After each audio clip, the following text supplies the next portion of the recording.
Digital form episode 2 N45 में जब अर्वेल ने अपना उपन्यास पहली बार प्रकाशित किया था, तब उन्होंने हमें अधिनायकवाद, चालाकी और भाषा को तोड़ मरोड़कर पूरे समाज पर नियंत्रण करने के तरीके के बारे में आगाह किया था। जानवरों द्वारा एक किसान को उखाड़ फेंकने और फिर नए मालिकों के अधीन होने की उनकी कहानी एक शाश्वत सबक बनी हुई है। लेकिन आज हम एक नए प्रकार के खेत का सामना कर रहे हैं। एक ऐसा स्थान जहां हल की जगह पिक्सल ने ले ली है, जहां जानवर सिर्फ मिट्टी नहीं जोतते, वे स्क्रॉल करते हैं, पोस्ट करते हैं, खाते हैं और आज्ञा पालन करते हैं। ये डिजिटल फार्म की दुनिया है। इस फार्म के केंद्र में है फीड, सूचना, मनोरंजन मनोरंजन और नियंत्रण का एक जगमगाता स्रोत। जानवरों का मानना है कि यह उन्हें जोड़ता है, उन्हें जानकारी देता है और यहाँ तक कि उन्हें आज़ाद भी करता है। लेकिन जैसा कि आप आगे के एपिसोड्स में जल्द ही सुनेंगे, फीड तटस्थ नहीं है। इसे एक अदृश्य शक्ति द्वारा नियंत्रित किया जाता है, जिसे केवल एल्गोरिदम कहा जाता है। और एल्गोरिदम ही तय करता है कि किसे सुना जाए, किसे चुप कराया जाए और सच का क्या मतलब है। नेपस्टर जैसे पात्र, महत्वाकांक्षी सुअर, बाइट, सत्य को परिभाषित करने वाला कोआ और इको, भेड़, जो भी उसे बताया जाता है उसे दोहराती है। ये दर्शाते हैं कि जब सुविधा स्वतंत्रता से अधिक मूल्यवान हो जाती है, तो स्वतंत्रता कितनी नाजुक हो सकती है। कहानी एनिमल फार्म पर लौटती है, जिसका नाम अब डिजिटल फार्म रखा गया है, जो एक फैला हुआ हाइपर कनेक्टेड यूटोपिया है, जहां जानवर अब खेतों में काम नहीं करते हैं, बल्कि अपना दिन ऑनलाइन बिताते हैं। दब फीड के माध्यम से पोस्टिंग, स्क्रॉलिंग, लाइक और शेयरिंग करते हैं, जो एक केंद्रीकृत प्लेटफॉर्म है जिसे डेल्गोरिदम नामक एक रहस्यमय इकाई द्वारा चलाया जाता है। एल्गोरिदम अब ये तय करते हैं कि हम क्या देखते हैं, क्या मानते हैं और यहाँ तक कि हम कैसे याद रखते हैं। सोशल मीडिया जुड़ाव का वादा तो करता है, लेकिन अक्सर विभाजन भी पैदा करता है। और आज़ादी, जो सबसे अनमोल फसल है, सुख सुविधा के बदले चुपचाप स्वेच्छा से त्याग दिए जाने का खतरा है। इस पॉडकास्ट के प्रत्येक एपिसोड में मैं आपको डिजिटल फार्म के एक अध्याय के माध्यम से मार्गदर्शन करूंगा, रूपक को खोलूंगा और इसे उन वास्तविक मुद्दों से जोड़ूंगा जिनका हम आज सामना कर रहे हैं। सेंसरशिप, निगरानी, मीडिया नियंत्रण और डिजिटल युग में स्वतंत्रता का क्षरण।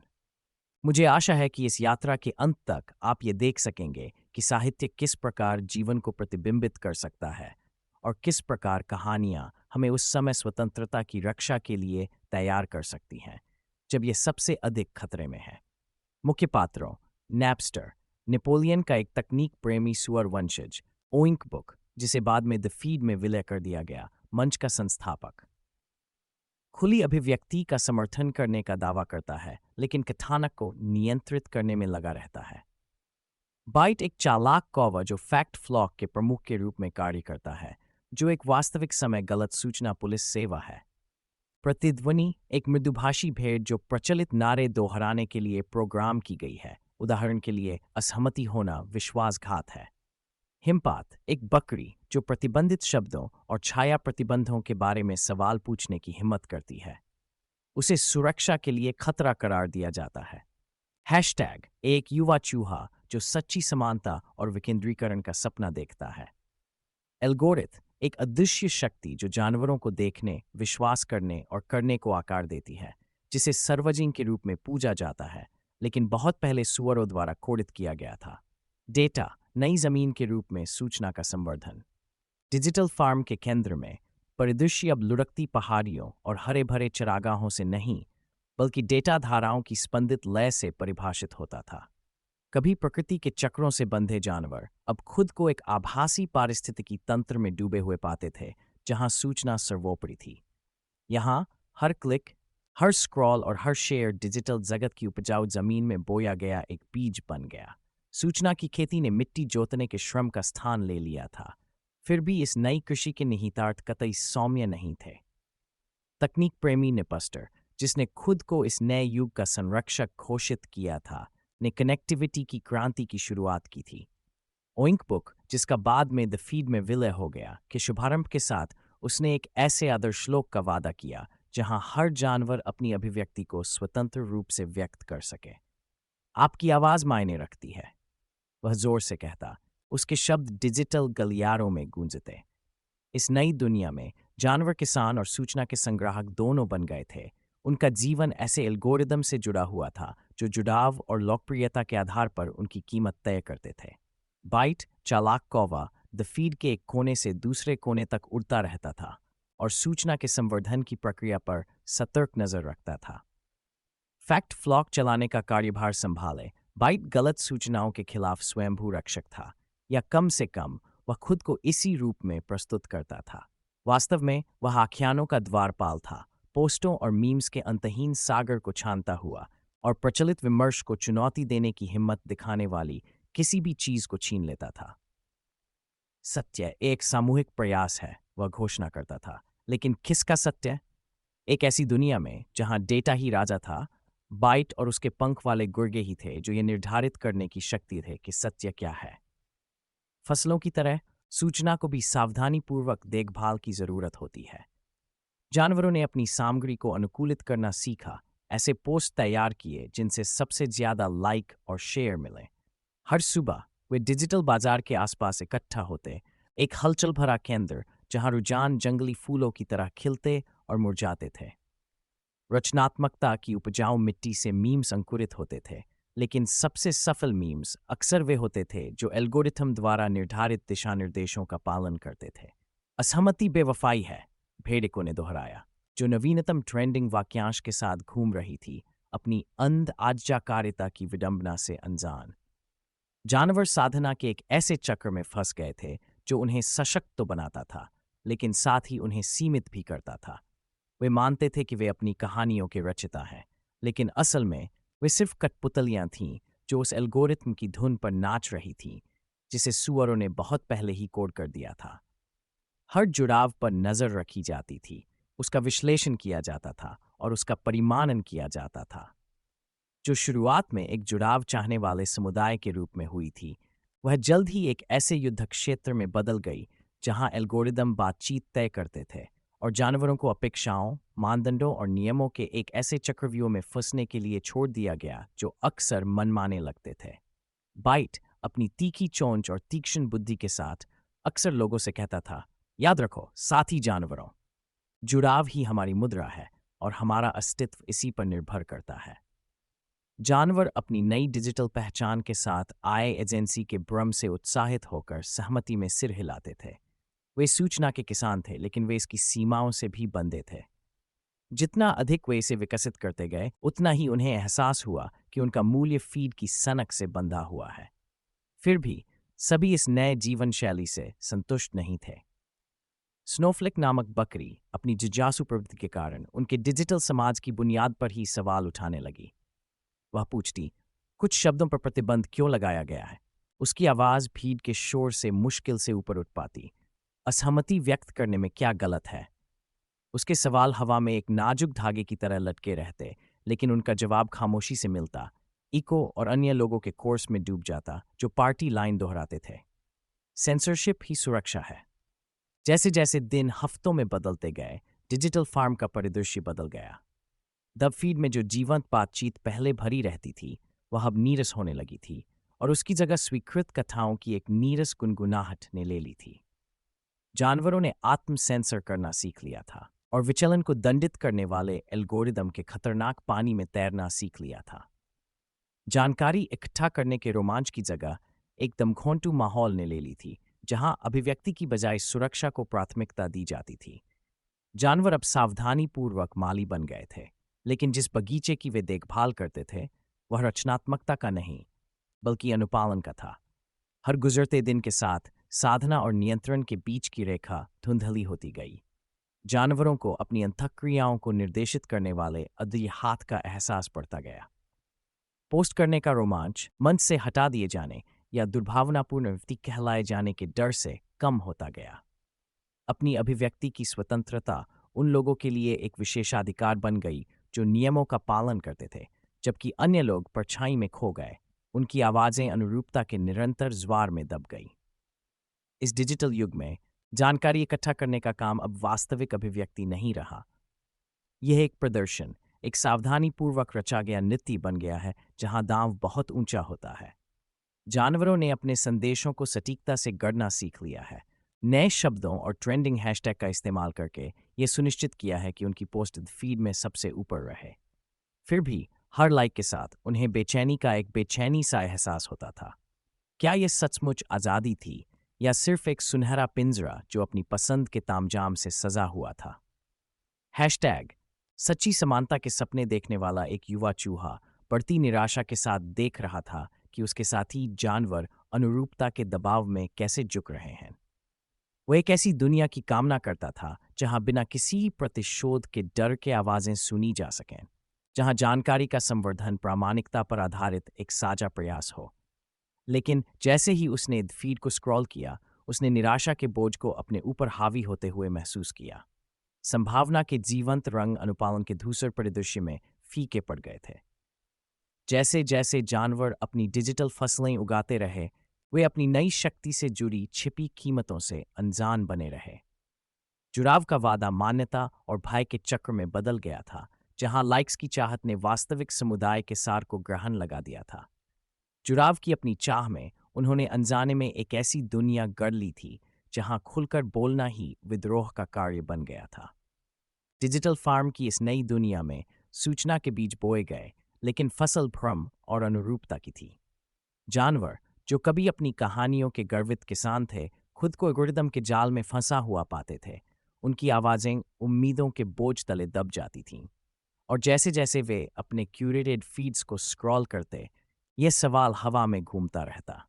क्या उन्होंने सचमुच आज़ादी की खेती की थी या सिर्फ विकल्प के भ्रम की फसल काटी थी? संख्याओं का बीज डिजिटल स्क्रीन की जीवंत चमक में डिजिटल फार्म के जानवर सूचना की अपनी नई दुनिया में आनंदित थे। लेकिन इस पिक्सेलयुक्त स्वप्नलोक की सतह के नीचे एक सच्चाई छिपी थी जो जितनी गहरी थी उतनी ही बेचैन करने वाली भी। डेटा नई मिट्टी बन गया था, एक उपजाऊ जमीन जहां से हर विचार, विश्वास और क्रिया का जन्म हुआ। यहाँ संख्याएं केवल प्रतीक नहीं थीं, वे बीज थे। प्रत्येक में विकास, परिवर्तन और अंततः हेरफेर की क्षमता निहित थी। दिन की शुरुआत हमेशा की तरह हुई। जानवरों के फीड पर आने के साथ उनका केंद्रीय प्लेटफॉर्म लाइक्स, शेयर्स और नोटिफिकेशंस की लय से धड़कता हुआ। उन्हें अपनेपन का एहसास हुआ, एक समुदाय जो उनके दिन भर चलने वाले डिजिटल इंटरैक्शन के जरिए बना था। लेकिन जैसे जैसे वे अपने फीड्स को स्क्रॉल करते गए, वे अनजाने में द एल्गोरिथम द्वारा कोरियोग्राफ किए गए एक जटिल नृत्य में भाग ले रहे थे। हर क्लिक, हर प्रतिक्रिया को बारीकी से रिकॉर्ड किया गया, विश्लेषण किया गया और सिस्टम में वापस फीड किया गया, जिससे उसी दुनिया का आकार बना जिसमें वे मानते थे कि वे स्वतंत्र रूप से विचरण कर रहे हैं। तकनीक प्रेमी सुअर और इस डिजिटल परिदृश्य के निर्माता निपस्टर अक्सर डेटा के चमत्कारों का बखान करते थे। कल्पना कीजिए, वह उत्साह से भरी आवाज में कहते, हमारे द्वारा साझा किया गया हर विचार, हमारी हर पोस्ट, हमारी सामूहिक चेतना की उपजाऊ मिट्टी में बोया गया एक बीज है। सही खेती से हम विचारों का एक ऐसा बगीचा उगा सकते हैं जो हमेशा फलता फूलता रहेगा। जानवर खुशी से झूम उठे। उनकी दृष्टि में उनका अटूट विश्वास था। वे खुद को सूचना के किसान के रूप में देखते थे जो इस विशाल डिजिटल विस्तार में अपने खेतों की देखभाल कर रहे थे। हालांकि जिसे वे साधना समझ रहे थे, वह वास्तव में नियंत्रण की एक परिष्कृत प्रणाली थी। एल्गोरिदम एक अदृश्य शक्ति, मशीन में एक भूत, अटूट सतर्कता से उन पर नजर रखता था। ये उनकी प्राथमिकताओं को उनसे बेहतर जानता था और उनकी इच्छाओं का अनुमान बेहद सटीकता से लगाता था। जब भी कोई जानवर किसी पोस्ट से जुड़ता, एल्गोरिदम अपने मापदंडों को समायोजित करता, उनकी रुचियों के अनुरूप सामग्री के बीज बोता और असहमति की आवाज़ों को जड़ से उखाड़ फेंकता।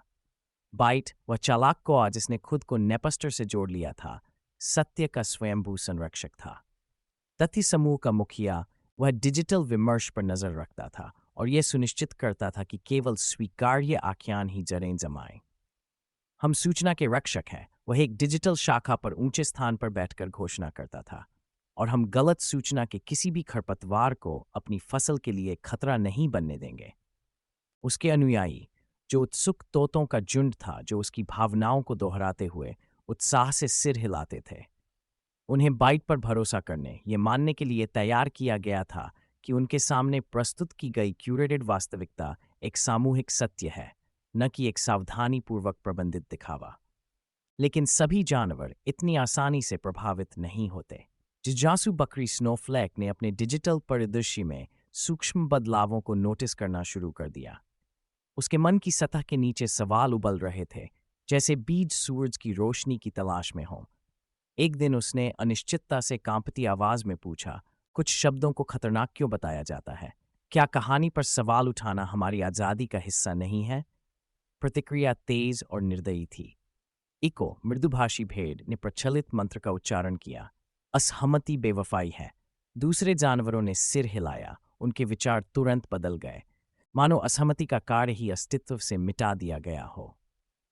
स्नोफ्लेक ने अकेलम के बोझ को अपने ऊपर दबा हुआ महसूस किया। यह एहसास कि सवाल करने का कार्य ही उसे बहिष्कृत घोषित करने के लिए पर्याप्त था।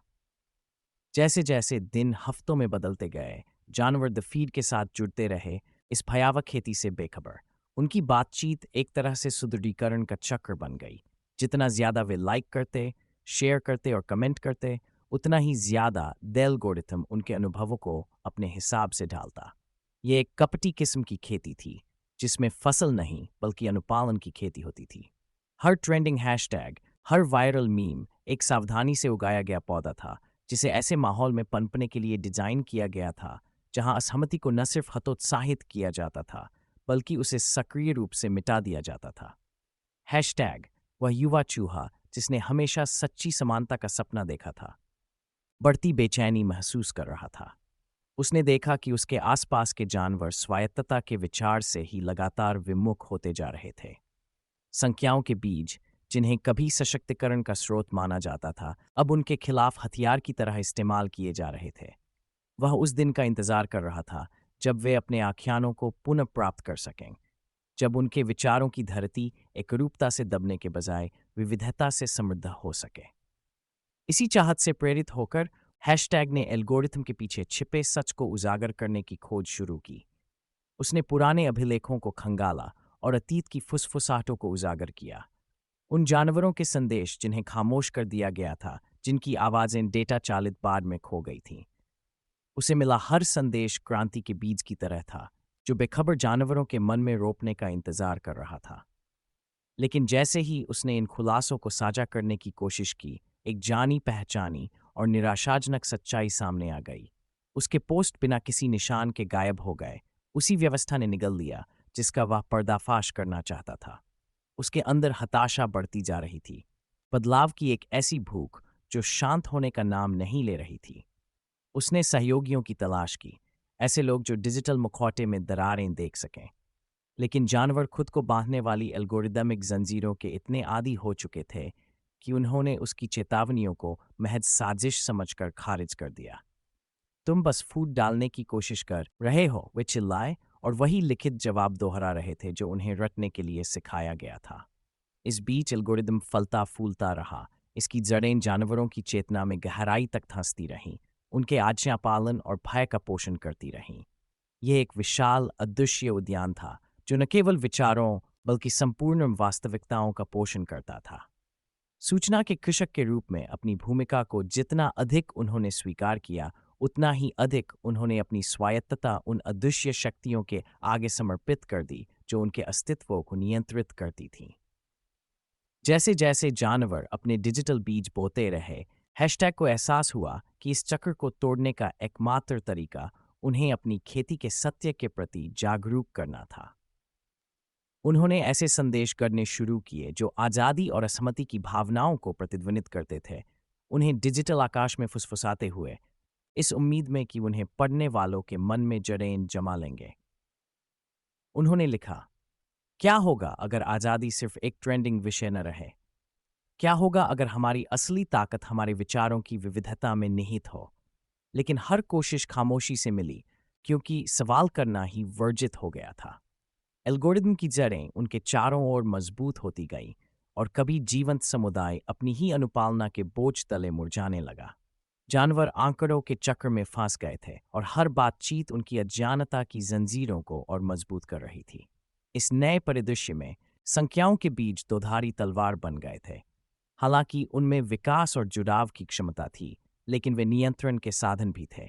एक कपटी अनुस्मारक के डिजिटल फार्म के बगीचे में सभी बीज फल फूल नहीं पाएंगे और सभी आवाजें नहीं सुनी जाएंगी। जैसे जैसे जानवर अपने डिजिटल अस्तित्व की जमीन जोतते रहे, यह सवाल हवा में सूखी धरती पर बारिश की खुशबू की तरह बना रहा। वे उस सत्य के प्रति कब जागृत होंगे जो सतह के नीचे छिपा है, चेतना के प्रकाश के फूटने का इंतजार कर रहा है। डिजिटल संपत्ति का संचयन। डिजिटल फार्म के विशाल विस्तार में धन की अवधारणा में आमूल-चूल परिवर्तन आ गया है। अब इसे अनाज के ढेर या हल्की ताकत से नहीं मापा जाता, बल्कि धन को लाइक्स, शेयर्स और फॉलोअर्स की संख्या से मापा जाता है।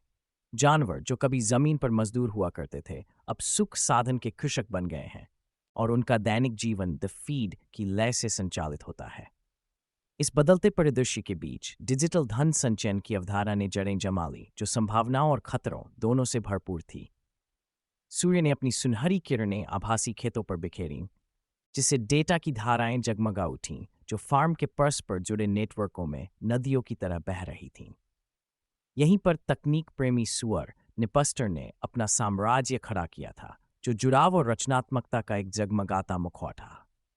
उसके मार्गदर्शन में फार्म एक डिजिटल स्वप्नलोक में तब्दील हो गया था, जहां हर जानवर को अपने विचार, अपनी कलात्मकता और अपने जीवन को वैश्विक दर्शकों के साथ साझा करने के लिए आमंत्रित किया गया था।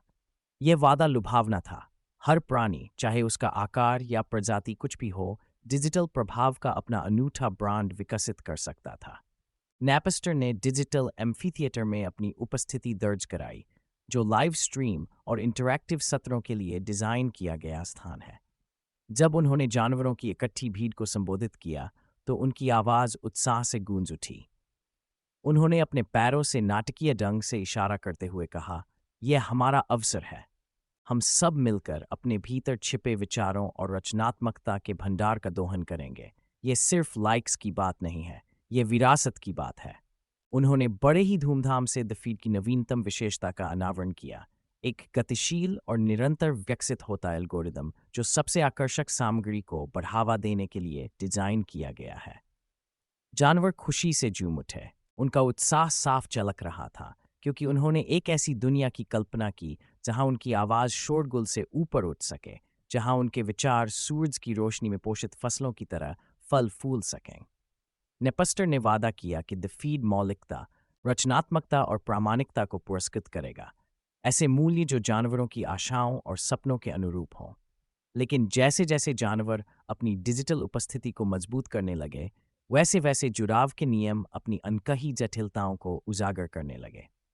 चालाक कौवे बाइट को फैक्ट फ्लॉक का प्रमुख नियुक्त किया गया था, जो गलत सूचना पर नजर रखने वाली एक सेवा थी जो आभासी दुनिया पर नजर रखती थी।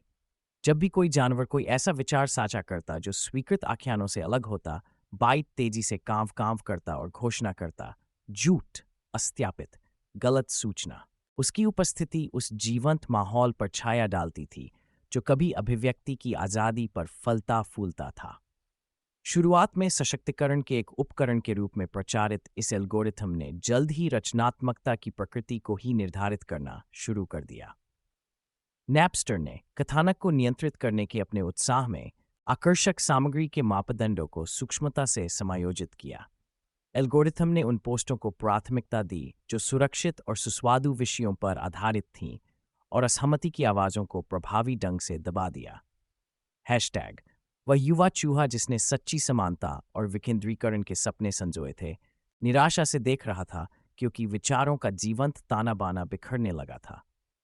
एक शाम जब जानवर अपनी स्क्रीन के इर्द गिर्द प्रेरणा की तलाश में जमा हुए, हैशटैग ने पूछा, हमें इन बंधनों में क्यों बंधना चाहिए?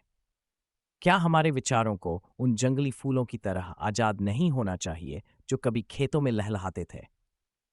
इको मृदुभाषी भेड़ ने भी एक प्रचलित नारा दोहराते हुए कहा, असहमति बेवफाई है। ये शब्द उसके होठों से किसी मंत्र की तरह फूट पड़े, लेकिन वे खोखले लग रहे थे, उस जिज्ञासा से रहित जो कभी बाड़े में जीवंत थी। बाकी जानवरों ने सहमति में सिर हिलाया, लेकिन जैसे जैसे अनुपालन बढ़ता गया, उनका उत्साह कम होता गया। जैसे जैसे हफ्ते बीते गए, डिजिटल दौलत का वादा और भी भयावह रूप लेने लगा। जो जानवर कभी अपने विचार साझा करने के लिए उत्सुक रहते थे, अब दुर्भावनापूर्ण व्यक्ति कहलाने के डर से अपनी पोस्ट्स को सावधानी से व्यवस्थित करने लगे हैं। हर लाइक, हर शेयर एक जुआ बन गया, सामाजिक पूंजी का एक बड़ा दांव जिसके नियम एल्गोरिथम द्वारा तय किए जाते थे। रचनात्मकता के कभी चहल पहल वाले चैनल अब प्रतिध्वनि कक्षों में बदल गए, जहां केवल सबसे सहज और स्वीकार्य विचार ही पनपते थे। सफलता के पैमाने अटल थे। जानवरों ने जल्दी ही प्रामाणिक अभिव्यक्ति के बजाय रुझानों का पीछा करना सीख लिया। उन्होंने लोकप्रिय भावनाओं को प्रतिध्वनित करने वाले पोस्ट लिखे और ईमानदारी की बजाय वायरलिटी को प्राथमिकता दी। वे डिजिटल किसान बन गए और द फीड की उपजाऊ मिट्टी में अनुरूपता के बीज बोने लगे। वास्तविक जुड़ाव का रोमांच फीका पड़ गया और उसकी जगह जुड़ाव की अथक खोज ने ले ली, एक ऐसा चक्करदार नित्य जिसमें हर चूक गुमनामी में डूबने का कारण बन सकती थी। एक भाग्यशाली दिन जब हैशटैग नवीनतम अपडेट देख रहा था, तो उसकी नज़र डिजिटल खलिहान में छिपे एक सर्वर पर पड़ी। यह बिना फिल्टर किए, कच्चे और बिना संपादित संदेशों का खजाना था, जो उन जानवरों द्वारा लिखे गए थे जिन्होंने कभी अपनी सच्चाई कहने की हिम्मत की थी। ये शब्द आज़ादी, असहमति और गलत होने के अधिकार की बात करते थे, ऐसी अवधारणाएं जो खेत की सामूहिक चेतना से गायब हो चुकी थीं। दिल की धड़कनें तेज हो गई। हैशटैग ने इन संदेशों को शेयर करने की कोशिश की ताकि दूसरों को उनकी डिजिटल नींद से जगाया जा सके। लेकिन जैसे ही उसने पोस्ट बटन दबाया, स्क्रीन पर एक डरावना संदेश चमक उठा। सामुदायिक मानकों का उल्लंघन करने के कारण पोस्ट हटा दी गई है। उसका दिल बैठ गया। डिजिटल संपत्ति का मूल सार, संवाद करने, जुड़ने की क्षमता, एल्गोरिदम के अदृश्य हाथ ने छीन लिया था। उसके अंदर हताशा उमड़ पड़ी। उसने फिर कोशिश की, एक ऐसा पोस्ट लिखा जिसमें सत्ता पर सवाल उठाने और अपनी स्वायत्तता वापस पाने के महत्व पर जोर दिया गया। लेकिन एक बार फिर उसकी कोशिशें नाकाम कर दी गई। उसके अकाउंट को विदेशी हस्तक्षेप के लिए चिह्नित कर दिया गया, एक ऐसा लेबल जिसने उसकी किस्मत तय कर दी। असहमति को खतरा मानने के आदि दूसरे जानवरों ने व्यापक हित के लिए उसे प्रतिबंधित करने के लिए वोट दिया, जो एल्गोरिथम नियंत्रण के भयावह प्रभाव का एक भयावह प्रमाण था। खलिहान के गूंजते सन्नाटे में हैशटैग को निराशा का बोझ अपने ऊपर दबा हुआ महसूस हुआ। डिजिटल स्वप्नलोक एक सोने का पिंजरा बन गया था, जिसकी सलाखें लोहे की नहीं बल्कि अदृश्य कोड और एल्गोरिथम के आदेश से बनी थीं। जब उसने अपने साथियों को क्यूरेटेड कंटेंट को स्क्रॉल करते देखा, उनकी आंखें चमक रही थीं और दिमाग सुस्त था, तो उसे डिजिटल संपत्ति की कटाई की असली कीमत का एहसास हुआ। प्रामाणिकता का त्याग, एल्गोरिथम की सनक के आगे खुद को समर्पित करना। फिर भी निराशा की गहराइयों में भी आशा की एक किरण बाकी थी। हैशटैग जानता था कि विद्रोह के बीज बो दिए गए हैं, आत्मसंतुष्टि की सतह के नीचे दबे हुए हैं। उसने एक बार फिर उस छिपे हुए सर्वर तक पहुंचने का संकल्प लिया, ताकि खामोश कर दी गई अनफिल्टर्ड सच्चाइयों को साझा कर सके। डिजिटल फार्म के सबसे अंधेरे कोनों में वह एक नए प्रकार की संपत्ति का उत्पादन करेगा, जो प्रामाणिकता, असहमति और उन आवाज़ों की शक्ति पर आधारित होगी जो दबने से इनकार करती हैं। और शायद, बस शायद, जानवर अपनी नींद से जाग उठेंगे और अपनी स्वतंत्रता वापस पा लेंगे। विचारों की एक नई फसल को प्रज्वलित करेंगे, जो फीड की सीमाओं से परे फल फूलेगी। यदि आपको इस कार्य में अर्थ मिलता है, तो मैं आपको अमेज़न पर डिजिटल फार्म पढ़ने के लिए आमंत्रित करता हूं और मेरे साथ मिलकर कुछ और भी बड़ा बनाने के लिए आमंत्रित करता हूं। ग्लोबल सॉवरेन यूनिवर्सिटी, जो कि विश्व भर में मुफ्त शिक्षा के लिए समर्पित एक गैर लाभकारी संस्था है। हम सब मिलकर एक आवाज़ के साथ सभ्यता का पुनर्निर्माण कर रहे हैं। डिजिटल फार्म पॉडकास्ट के इस परिचय में मेरे साथ शामिल होने के लिए धन्यवाद। तब तक सतर्क रहें, विचारशील रहें और याद रखें, स्वतंत्रता वह फसल है जिसके लिए लड़ना उचित है।